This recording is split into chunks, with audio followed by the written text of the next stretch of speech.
Saudi আরব কেন কিছু বলে না ফিলিস্তিনের যুদ্ধে? তো সৌদি আরব বললে কি হবে? সৌদি আরব কি পৃথিবীর কত নম্বর শক্তিধর দেশ? ইসরায়েল পৃথিবীর চতুর্থ লার্জ শক্তিধর, মানে অস্ত্র শস্ত্রের শক্তিধর পৃথিবীর 4 নম্বর লার্জ, রাইট? তো সৌদি আরব কত নাম্বার?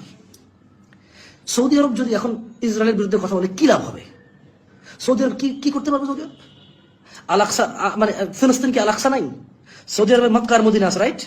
তো ফিলিস্তিনে তো আল-আকসা আছে। গত 75 বছর থেকে ফিলিস্তিনিরা নির্যাতিত, নিজ ভূখণ্ডে নিজেরা বন্দী, নিজ ভূখণ্ডে নিজেরা নিপীড়িত, নির্যাতিত, রাইট? বাকি মুসলিম দেশ কি করছে ফিলিস্তিনের জন্য? বাকি মুসলিম দেশ কি করছে? বাকি মুসলিম দেশ ফিলিস্তিনের জন্য কিছু তো করে নাই।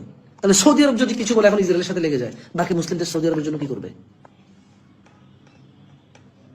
কাতার, কুয়েত, ওমান, কোন একটা দেশ লেগে গেল সৌদি আরব মানে ইসরায়েলের সাথে।